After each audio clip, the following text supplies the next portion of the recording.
Hello and welcome to my first boot review. So today will be a faux unboxing, right? I call it faux because of course I've already opened these to check them out. So so we'll take a look at these boots. Let me show you the box here. It's Golden Fox. Okay, there's the logo. And what we have here is the SKU, SKU, and it says Fudge Boondocker Pro 2 6-inch oil full grain service boot, size 9. And again, I apologize for the shakiness, but I'm trying to hold the camera or the phone with one hand and do this with my free hand. So there's one of the boots. Let's take a look at it. Now, I haven't removed the packing from the boot. I left that intact.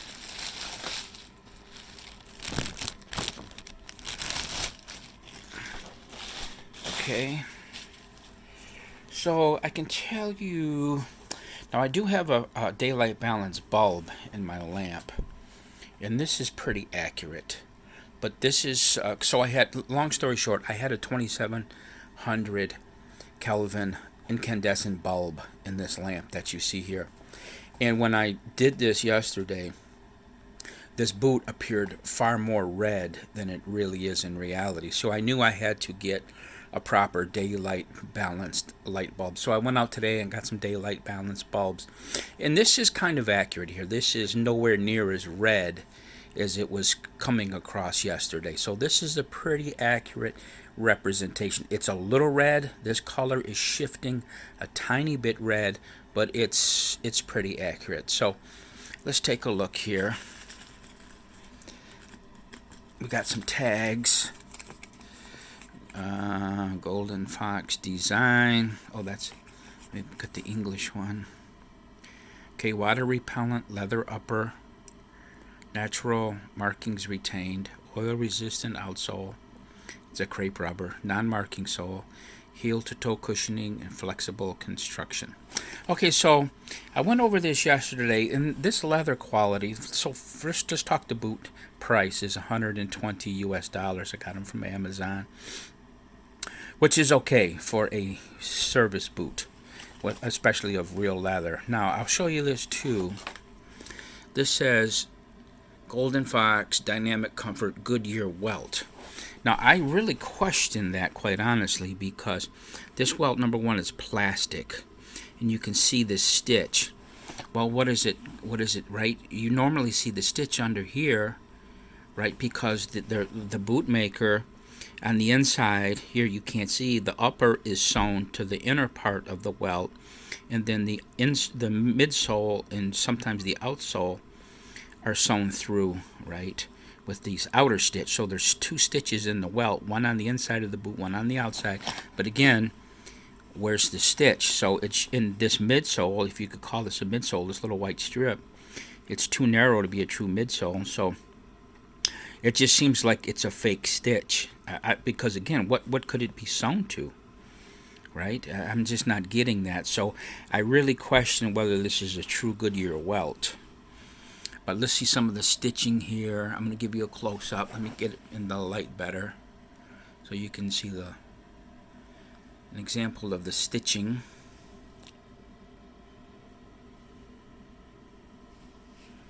Now, I haven't tried these on because that's going to be a separate video. I'm going to do the sizing and initial wear. Like maybe I'll wear it 7 days or 14 days or a month or something. And then I will post a follow-up video on sizing and initial thoughts on the wear. But as you can see here, it's actually quite decent. I'm okay. I bought a pair of Timberland Pros, and I have Red Wings. Now, of course, this can't compare to a $350 Red Wing, but I have Timberland Pros for about the same price. I paid $110, and it's the wedge, right? It looks like the Red Wing. That would look like the Red Wing 875, this Timberland Pro, and it's got the wedge sole, but this doesn't. Of course, this is a more traditional service boot. So the reason I call these service boots is that if a person were to join the military, especially during the times between World War I and World War II. This would have been something that they would have received in basic training. Now, I went in the Army. I'm a retiree from the military. I went in '81, and of course we got the taller 8-inch black leather boot, and they were difficult to break in. So again, I haven't tried these on, so that's going to be a separate video, the sizing and initial wear. So let's take a look at the quality of this boot. And again, I apologize for this shaky video. What I'm going to do is I have a C-stand and a boom arm with a clamp, a special adapter for this phone. I have it in another city, and I'm going to have to get that and use that C-stand so that this video is not going to make you motion sick. So let's take this out, and let's look down in there. Okay, so we have a little lining here. This is pigskin around the ankle, and then it's unlined. You can see the boot is unlined. It's the natural leather, the rough side, the flesh side. So the way it works is this rough side is on the inside of the animal. It's right toward the muscles, and the smoother skin is toward the outside, toward the weather, right? And they dehide the animal, and then they get this nice and flat. So, but this is the part that faces the outside toward the elements. So let's take a look at this one. Okay, the stitching appears okay. Yeah, I don't see any big blunders. Let's just take a real good look. Okay, everything appears to be okay. Turn it around. Okay, I don't see any major flaws.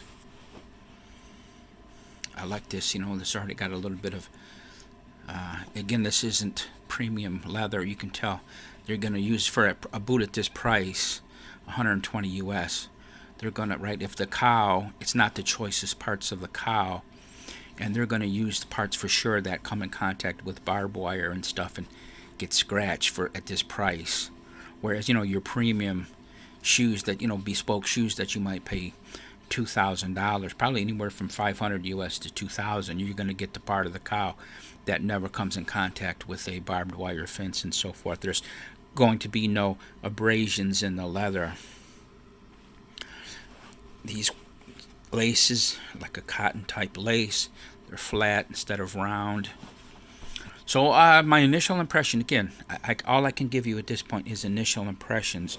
I'm impressed with the shoe for $120. I like the color. The color is a brown, kind of